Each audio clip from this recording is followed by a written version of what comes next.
अमावस्या के दिन आपको लगता है कि हमारे पूर्वजों का उद्धार नहीं हुआ, हमारे पूर्वजों का कल्याण नहीं हुआ, कहीं अधोगति में कोई चला गया है, उसका बस एक बार, रोज नहीं जरूरत है, प्रतिदिन जरूरत ही नहीं,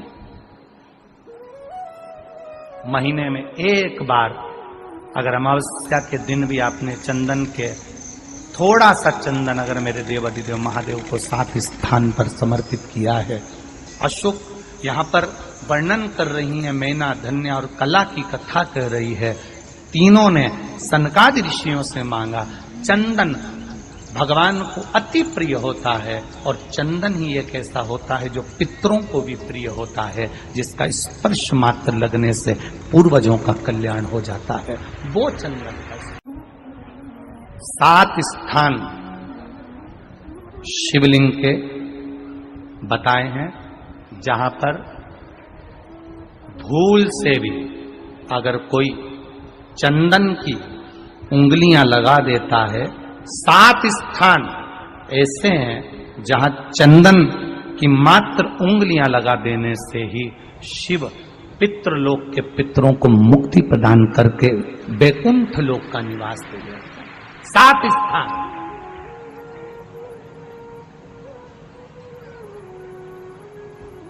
और वो 7 स्थान जो चंदन के बताए गए हैं, पहला भगवान देवाधिदेव महादेव के शिवलिंग पर चंदन का लेपन।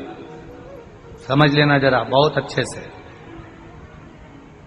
आपको लगता है स्वप्न में कोई मुर्दे दिख रहे हैं, या कोई जल रहा है, या कोई मर रहा है, या कोई चला गया है, ऐसा भय लगता है। बच्चों को मानी भेजूंगी ऐसा हो जाएगा, पति को मानी भेजूंगी ऐसा हो जाएगा, कोई हमारे कोई गलत तो नहीं कर रहा है, आपको लगता है। 7 स्थान चंदन के बताएं महाराज। पहला शिवलिंग, दूसरा जहां गणेश जी का स्थान है, मालूम है ना सबको, जम के बोलो जरा, मालूम है ना सबको, जहां गणेश जी का स्थान है वहां अलग से गणेश जी बैठे, वहां नहीं। शिवलिंग में जलाधारी के ठीक सामने राइट में गणेश, लेफ्ट में कार्तिकेय, बीच में अशोक सुंदरी। तो पहला चंदन बाबा के शिवलिंग पर, दूसरा गणेश जी पर चंदन की उंगली, तीसरा षडानंद कार्तिकेय पर चंदन की उंगली, चौथा अशोक सुंदरी पर चंदन की उंगली, पांचवा जलाधारी पर चंदन की उंगली, छठा जो शिवलिंग का जल बह रहा है इसके ठीक विपरीत की ओर चंदन की उंगली, और 7वां चंदन नंदी के मस्तक के ऊपर जो 2 सींग लगे रहते हैं उस पर चंदन की उंगली। ये कब लगाई जाती है? या तो अमावस्या के दिन आपको लगता है कि हमारे पूर्वजों का उद्धार नहीं हुआ, हमारे पूर्वजों का कल्याण नहीं हुआ, कहीं अधोगति में कोई चला गया है, उसका बस एक बार, रोज नहीं जरूरत है, प्रतिदिन जरूरत ही नहीं, महीने में एक बार अगर अमावस्या के दिन भी आपने चंदन के थोड़ा सा चंदन अगर मेरे देव अधिदेव महादेव को 7 स्थान पर समर्पित किया है। अशोक यहाँ पर वर्णन कर रही है, मैना, धन्य और कला की कथा कर रही है। तीनों ने सनकादि ऋषियों से मांगा। चंदन भगवान को अति प्रिय होता है और चंदन ही एक ऐसा होता है जो पितरों को भी प्रिय होता है, जिसका स्पर्श मात्र लगने से पूर्वजों का कल्याण हो जाता है। वो चंदन का। आपके घर में पितृदोष है, आपको ऐसा महसूस होता है, आपको लगता है,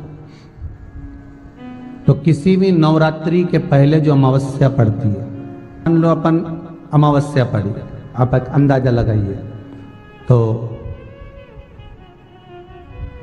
जिस दिन अमावस्या रहे उस दिन चावल की कटोरी में एक कपूर का टुकड़ा रख दीजिए महाराज, छोटा सा, और कपूर का टुकड़ा रखकर उस कपूर को दरवाजे के बाहर कटोरी में ही, चावल रखी हुई कटोरी में ही उसको पितरों का स्मरण कर कर जला दीजिए।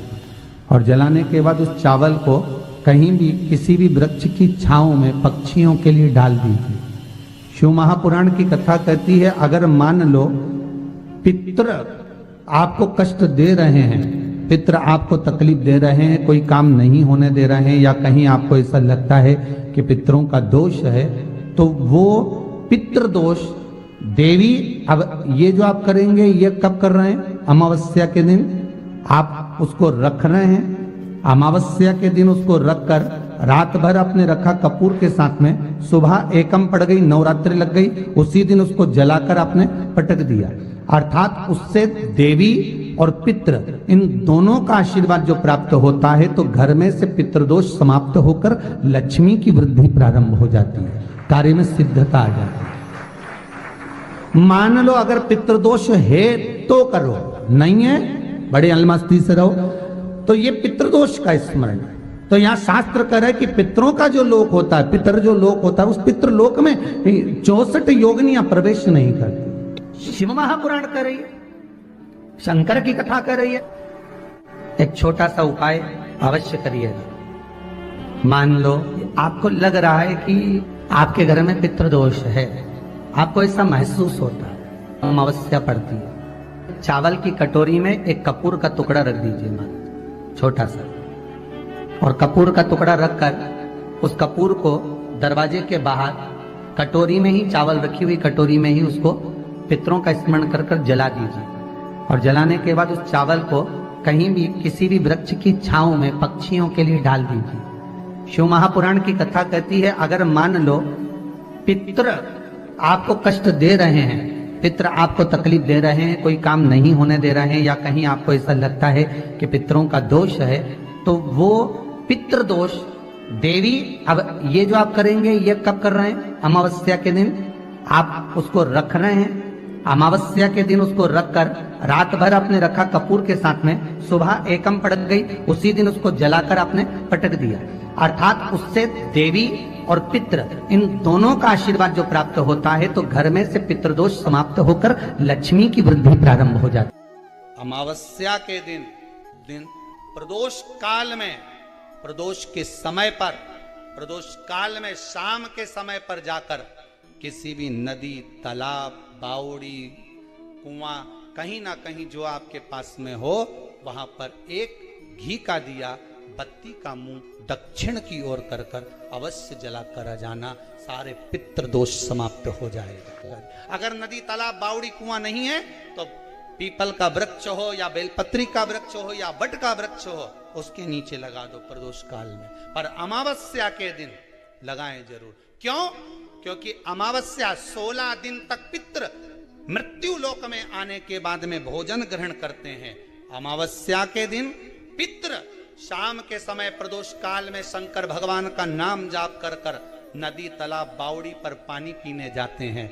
वहां से जल का आचमन कर कर पितृ अपने लोक को चले जाते हैं प्रदोष काल के समय पर। इसलिए प्रदोष काल में जलाशय के पास में बावड़ी, कुआं, नदी, तालाब के किनारे पर दिया लगाया जाता है दक्षिण की ओर मुख कर कर बत्ती का, तो पितृ आशीर्वाद देते हुए जाते हैं कि फलो फूलो, आगे बढ़ो, उन्नति करो, तरक्की करो। ये पितरों का आशीर्वाद रहता है, पितरों का वर रहता है। आप देंगे, कुछ करा ना करा, फिर अमावस्या के दिन उस दिन दिया दक्षिण की ओर बाती का मुख कर कर। 7 स्थान ऐसे हैं जहां चंदन की मात्र उंगलियां लगा देने से ही शिव पितृलोक के पितरों को मुक्ति प्रदान करके बैकुंठ लोक का निवास दे रहे। 7 स्थान, और वो 7 स्थान जो चंदन के बताए गए, पहला भगवान देवाधिदेव महादेव के शिवलिंग पर चंदन का लेपन। समझ लेना जरा बहुत अच्छे से। आपको लगता है स्वप्न में कोई मुर्दे दिख रहे हैं, या कोई जल रहा है, या कोई मर रहा है, या कोई चला गया है, ऐसा भय लगता है, बच्चों को मानी भेजूंगी ऐसा हो जाएगा।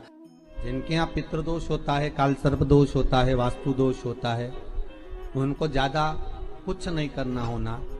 महाराज एक बेल का फल लीजिए, उसके अंदर का जो गुर्दा होता है, अंदर का जो भाग होता है, उसको निकाल लीजिए, और उस बेल के फल में आटा सेक कर उसमें शक्कर मिलाकर उसको उसके अंदर भर दीजिए। अमावस्या के दिन सुबह 10 बजे से पहले उसको अपने घर में घुमाने के बाद में जिसको काल सर्प दोष बताया है, पितृदोष बताया है, या वास्तु दोष का स्मरण बताया है, घर में सब दूर घुमाकर अपने परिवार का हाथ का स्पर्श कराकर पीपल के पेड़ के नीचे का खड्डा खोदकर उस बेलपत्र के उस फल को दाब दीजिए। महाराज केवल एक अमावस्या करना रहता है, पितरों के दोष से मुक्ति मिलती है और हमारे घर के कार्य सफल होना प्रारंभ हो जाता है। पति को मानी भेजूंगी ऐसा हो जाएगा, कोई हमारे कोई गलत तो नहीं कर रहा है। आपको लगता है 7 स्थान चंदन के बताएं, बाबा के शिवलिंग पर, दूसरा गणेश जी पर चंदन की उंगली, तीसरा षडानंद कार्तिकेय पर चंदन की उंगली, चौथा अशोक सुंदरी पर चंदन की उंगली, पांचवा जलाधारी पर चंदन की उंगली, छठा जो शिवलिंग का जल बह रहा है इसके ठीक विपरीत की ओर चंदन की उंगली, और सातवां चंदन नंदी के मस्तक के ऊपर जो 2 सींग लगे रहते हैं उस पर चंदन की उंगली। ये कब लगाई जाती है? या तो अमावस्या के दिन आपको लगता है कि हमारे पूर्वजों का उद्धार नहीं हुआ, हमारे पूर्वजों का कल्याण नहीं हुआ, कहीं अधोगति में कोई चला गया है, उसका बस एक बार, रोज नहीं जरूरत है, 4 दिन दुकान अच्छी चले, बाकी के समय बैठना पड़े, समझ लेना पितृदोष।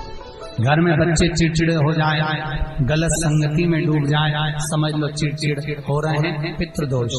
घर के बच्चे माता पिता का आदर ना करें, सम्मान ना करें, तेज आवाज में बात करें, समझ लो पितृदोष। पितृदोष मालूम पड़े। और इतने से भी अगर आप नहीं समझ सकते, परिवार का कोई एक व्यक्ति जब जब भोजन करने बैठे तब तब उसकी थाली में बाल आए, भले वो होटल में खाए तो भी बाल आ जाए, वो कहीं खाना खा रहा है तो बाल आ जाए।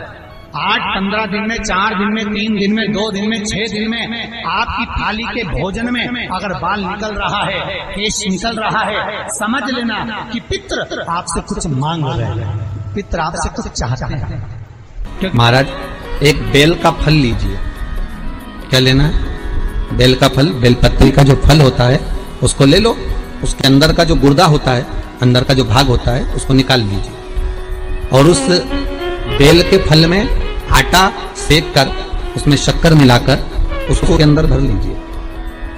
अमावस्या के दिन सुबह 10 बजे से पहले उस बेल फल में जिसमें तुमने पंजेरी भरी है, आटा सेक कर भरा है शक्कर के साथ में, उसको अपने घर में घुमाने के बाद में जिसको कालसर्प दोष बताया है, पितृदोष बताया है या वास्तु दोष का स्मरण बताया है, घर में सब दूर घुमाकर अपने परिवार का हाथ का स्पर्श कराकर पीपल के पेड़ के नीचे तक खड्डा खोदकर उस बेलपत्र के उस फल को दाब दीजिए। महाराज केवल एक अमावस्या करना रहता है, पितरों के दोष से मुक्ति मिलती है और हमारे घर के कार्य सफल होना प्रारंभ हो जाते हैं। कार्य की सफलता होती है, कार्य में सफलता प्राप्त होने लगती है। हम तो कई बार कहते हैं महाराज जी, अगर ऐसा लगे किसी औषधि को आप ले रहे हैं, मालूम पड़े कि औषधि आपको लग नहीं रही है, शिव महापुराण की कथा करेंगे, मान लो औषधि आपको नहीं लग रही, आपने औषधि बहुत दिनों से ले रहे हो, कोई दवाई, मान लो आप किसी भी दवाई को ग्रहण कर रहे हैं और वो औषधि लगी नहीं रही है, वो शरीर को लगी नहीं पा रही और आप ठीक ही नहीं हो पा रहे, 15 दिन हो गए, 8 दिन हो गए, बताओ उतना की उतना ही कैटरीना है, उतना ही उतना अपना भरा हुआ, वही की वही लीवर, वही की वही किडनी, वही की वही स्मरण, सभी कुछ वही वही है, उतना की उतना ही। बीपी भी ऊंचा नीचा चल रहा है पर लेवल में नहीं आ रहा, शुगर भी लेवल में नहीं आ रही, तो प्रयास करा करो महाराज, बेलपत्री के फल का जो गुर्दा है, अंदर का जो भाग है फल का, उसको पानी में गला लीजिए और प्रदोष कम से कम प्रदोष नहीं हो और बीमारी जरा दवाई लगी नहीं रही हो तो बिना प्रदोष के भी कर सकते हो, उसको पानी में गलाइए।